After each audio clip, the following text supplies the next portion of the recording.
Hello बच्चों, नमस्ते। TAV public school भाषा माधुरी क्लास 5 और भाषा माधुरी का आज आप लोगों को चैप्टर रीड कराने जा रहे हैं, चैप्टर 14। और इस चैप्टर का नाम है बुद्धिमान राजा।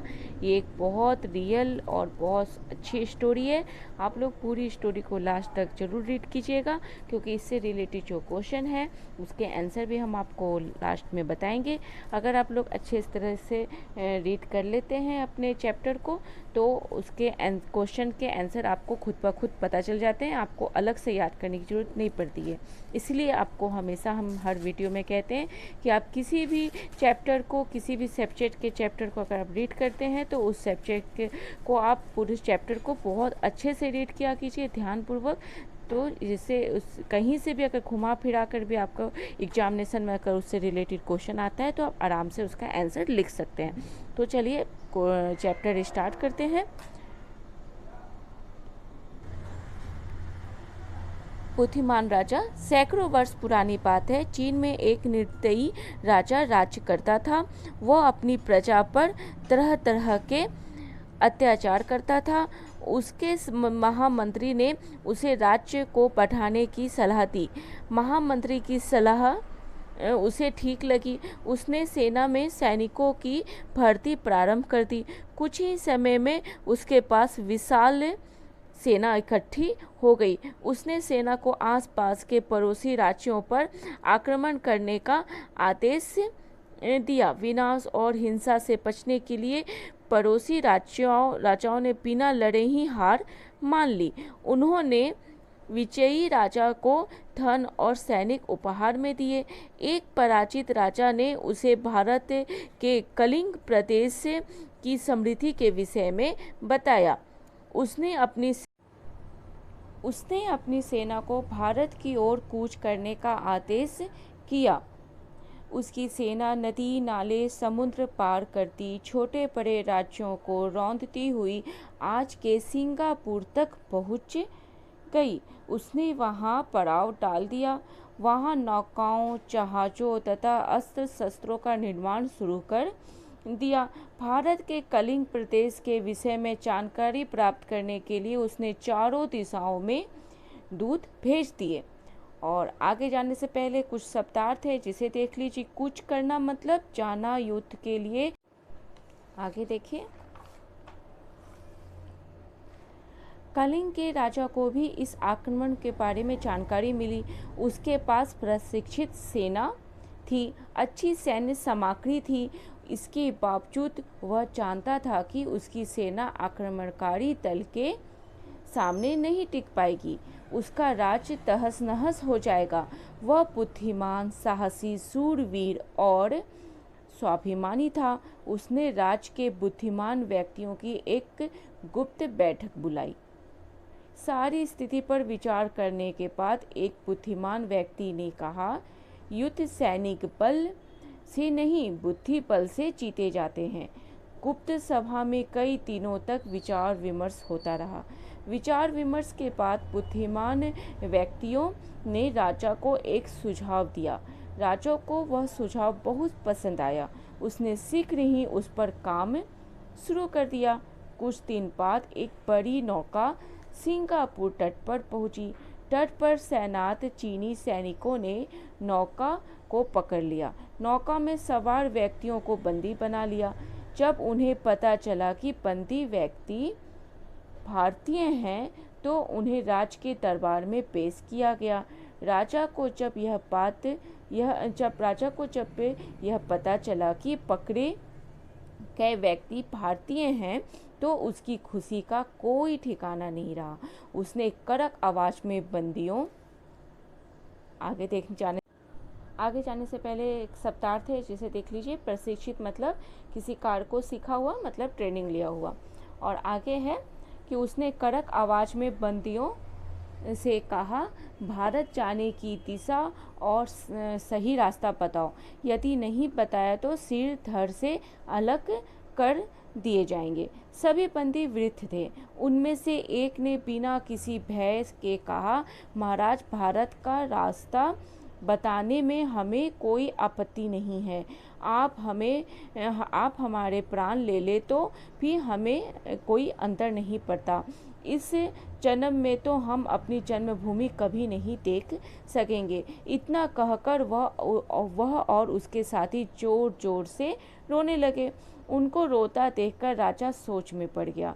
उसके रोने का कारण पूछने पर उन्होंने बताया,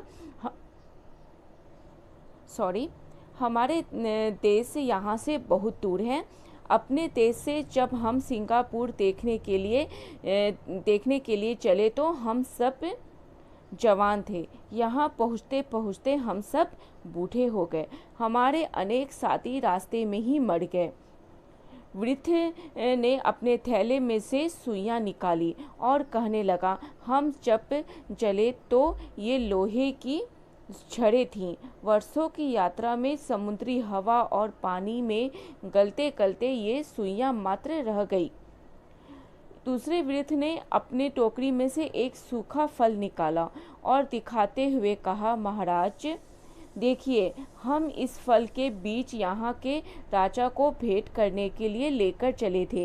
रास्ते में ही बीज वृक्ष बन गए, फल भी निकल आए, फल भी रास्ते में ही सूख गए। राजा ने वृद्ध बंदियों को छोड़ने का आदेश दिया। उसके बाद उसने अपने सहयोगियों से विचार विमर्श करके कहा, यदि भारत इतनी दूर है तो वहाँ तक पहुँचते पहुँचते हमारे सैनिक बूढ़े हो जाएंगे, बहुत से रास्ते में ही मर जाएंगे। यदि हम भारत तक पहुँच गए तो वापस लौटते हुए सब मर जाएंगे। इसीलिए हमें अब वापस लौट जाना चाहिए। बुद्धिमान व्यक्तियों के सुझाव से कलिंग बच गया। उन्होंने ही राजा को यह सुझाव दिया था कि नौका पर सुइयां, पके फल और 60 वर्ष से ऊपर के वृद्धों को सिंगापुर भेजा जाए। सच, बुद्धि बल से बड़ा कोई बल नहीं होता। तो इस तरीके से आप लोग देखें कि एक बुद्धि के बल के कारण एक अच्छी बुद्धि का जो सुझाव देने वाले होते हैं, अच्छा निर्णय देने वाले जो होते हैं, उन व्यक्तियों ने कितना अच्छे से अपनी बुद्धि का परिचय देते हुए एक महायुद्ध को, विनाशकारी युद्ध को कितने अच्छे से टाल दिया। तो यही होना चाहिए, क्योंकि युद्ध किसी भी स्थिति में अच्छी बात नहीं होती है, इससे किसी का भला नहीं होता है। युद्ध को जहाँ तक हो सके टालना ही बुद्धिमानी होती है, और ये कलिंग के राजा ने इसी बुद्धिमानी का परिचय दिया है। तो आगे का जो क्वेश्चन है वो देख लीजिए। चीन का राजा भारत जाने की दिशा और रास्ता क्यों जानना चाहता था? तो जहाँ आप अच्छे से अगर स्टोरी रीड किए तो इसका आंसर आपको यहाँ पे मिलेगा। तो इसका आंसर यहाँ है कि चीन का राजा बहुत निर्दयी था। वो अपने राज्य, उसके महामंत्री ने उसे राज्य बढ़ाने की सलाह दी, इसीलिए वो अपने राज्यों को बढ़ाता हुआ वो भारत की ओर कूच करना चाहता था और अपने राज्य को बढ़ाना चाहता था।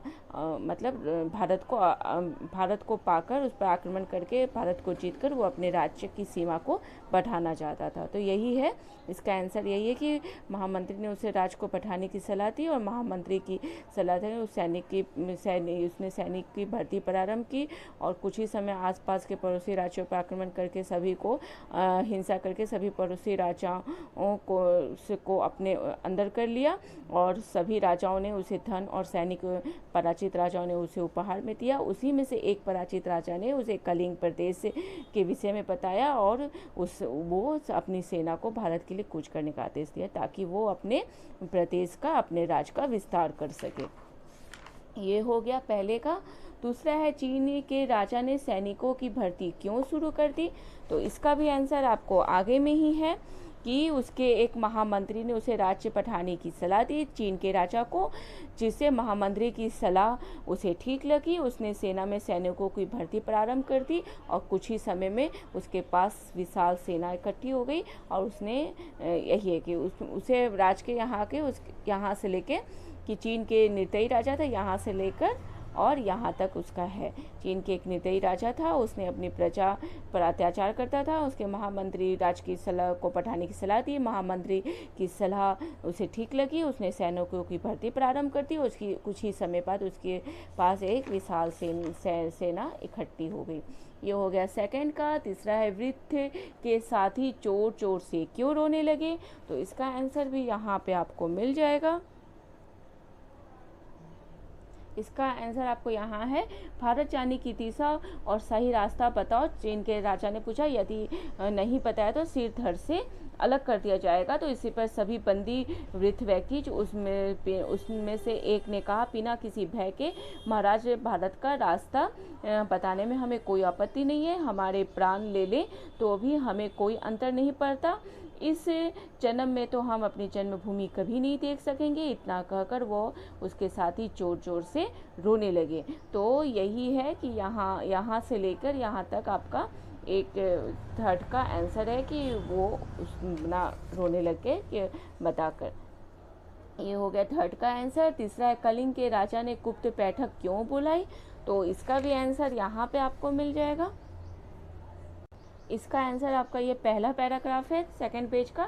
कलिंग के राजा को भी इस आक्रमण के बारे में जानकारी मिली, उसके पास प्रशिक्षित सेना थी, अच्छी सैन्य सामग्री थी। इसके बावजूद वह जानता था कि उसकी सेना आक्रमणकारी दल के सामने नहीं टिक पाएगी, उसका राज तहस नहस हो जाएगा। वह बुद्धिमान, साहसी, शूरवीर और स्वाभिमानी था। उसने राज्य के बुद्धिमान व्यक्तियों की एक गुप्त बैठक बुलाई।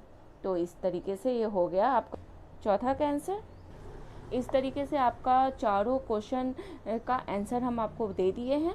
और इसके आगे जो है वो है आपका फिल इन द ब्लैंक्स है कि किसने कहा और किससे कहा।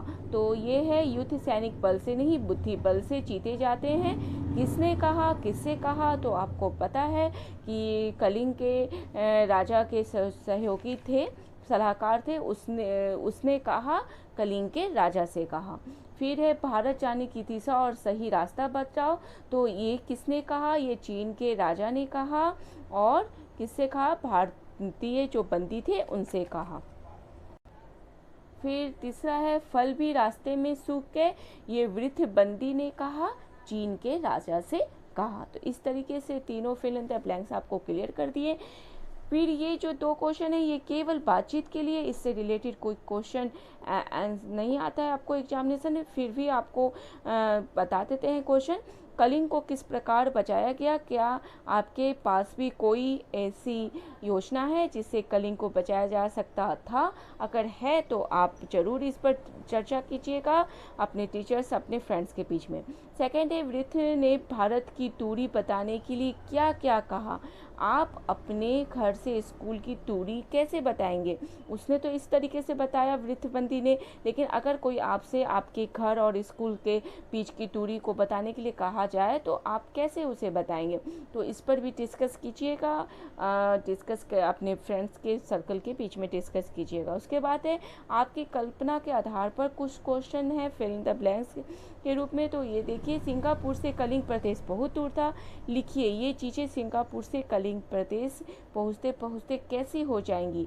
लोहे की छड़ कील में तब्दील हो गई, चादर क्या हो जाएगा वो आप सोच के लिखिए, तरबूज का क्या हाल हो जाएगा वो भी आप कल्पना करके आप लिखिए, और तलवार भी कल्पना करके तलवार क्या हो जाएगा तो वो भी कल्पना, ये सारे आपके कल्पना के आधार पे है। तो इसे भी आप, ज़रूरी नहीं है, अगर आप करना चाहें लिखना चाहें तो आप लिख सकते हैं।